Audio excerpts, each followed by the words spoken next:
It's another edition of Time About the Movies, and today we're taking a look at the 3 films of Friday the 13th, July of 2007. And on today's show, we do have a horror movie, but it's not a Friday the 13th movie. But before we have that, though, we have the latest Harry Potter film, and we also have... Oh, I was about to click on it, but I remember it now. A star-studded independent movie from Cassie Lemons about the radio in the 70s with Don Cheadle will talk to me. But we'll delve into that as we go along here. But before we do any of that, let's talk about, obviously, the biggest new release of the weekend. We are in the summer movie season, and the biggest new release this weekend is, of course, the next installment of the Harry Potter series, Harry Potter and the Order of the Phoenix.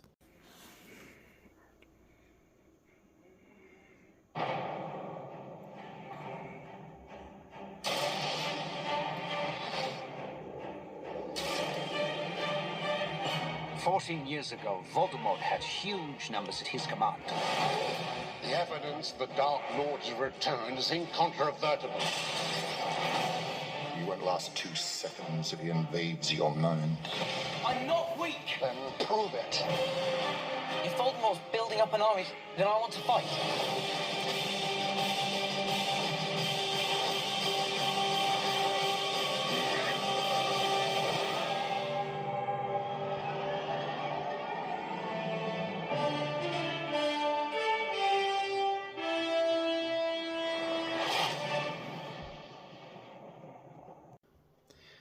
So this movie marks a number of notable things. For one thing, it's the first time the Harry Potter series was not written by Steve Kloves. This was actually written by Michael Goldenberg, and that's actually from Carnegie, because I live in Pittsburgh. It's not too far away from here.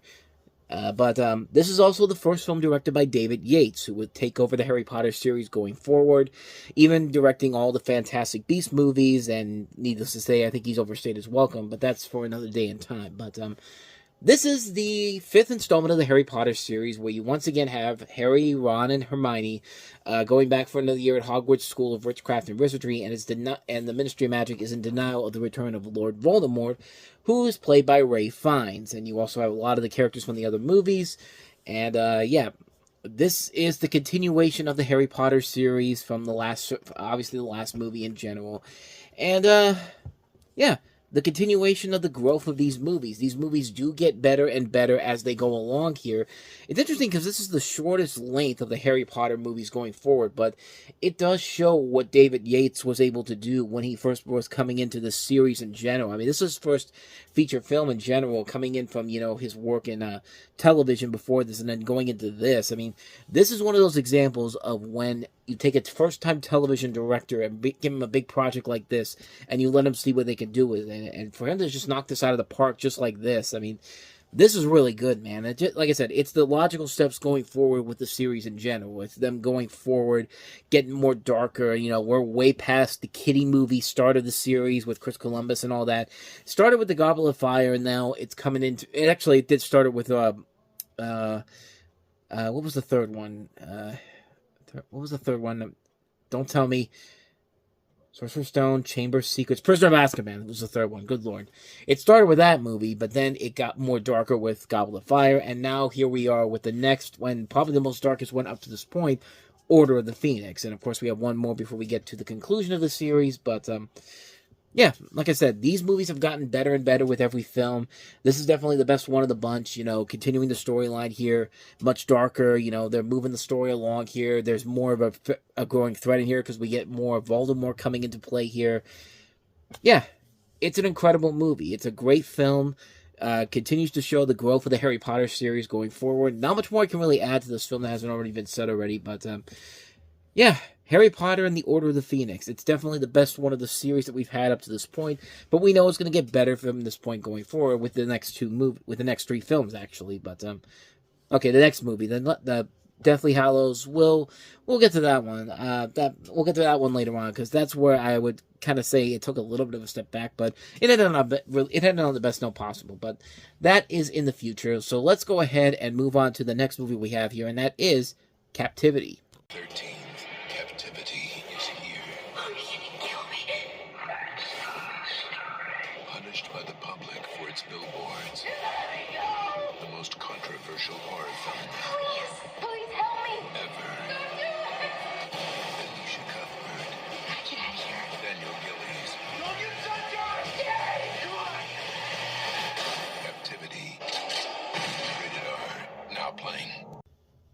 Yeah, the most controversial horror film of the year. Yeah.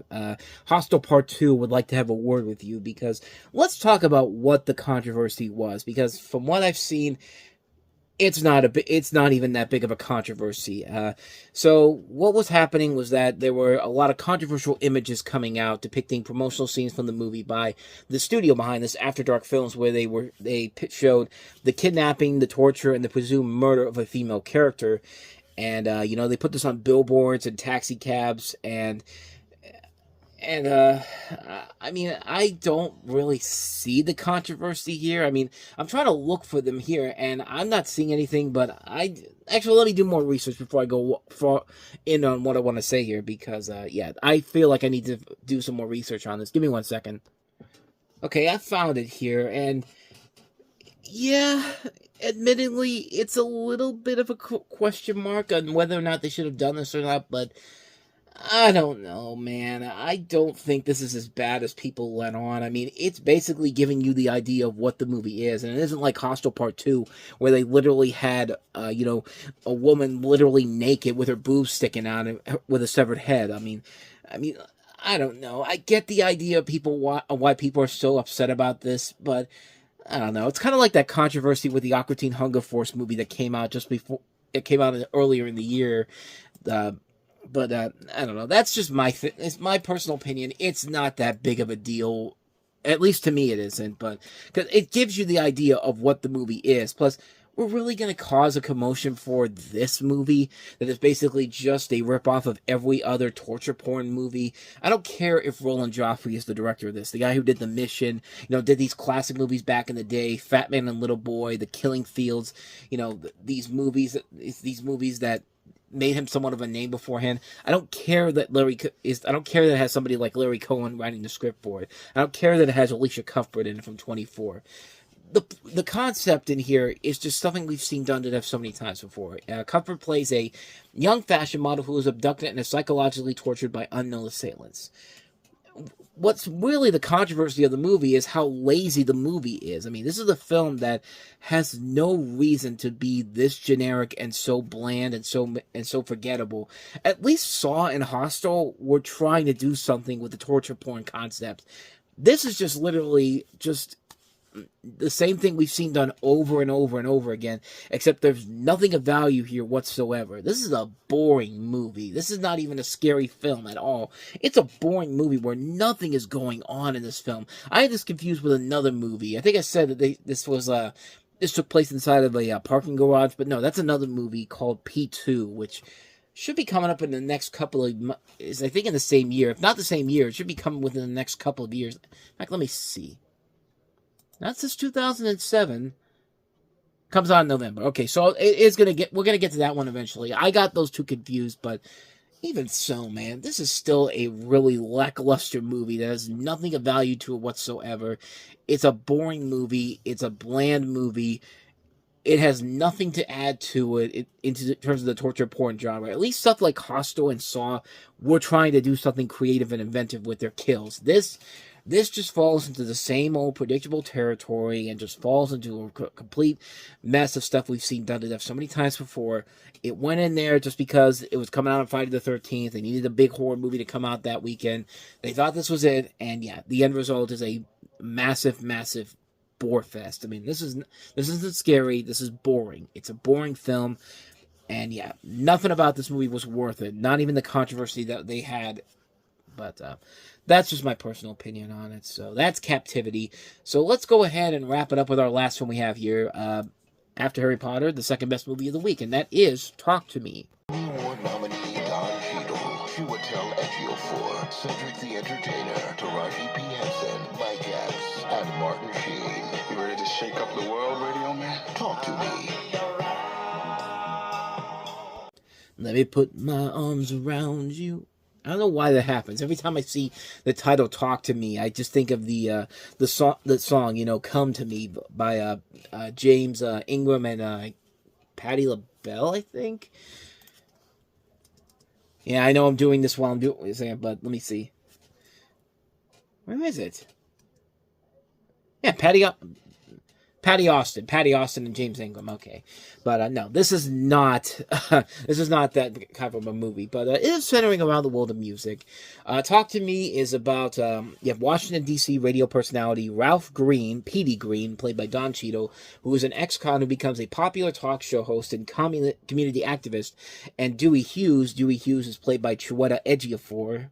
Yeah, I'm correct on that. His friend and manager, and it spans the time periods between May 1966 and January of 1984, ending with Green's memorial service. And Cassie Lemons directed this movie. She's made some pretty good movies as a director.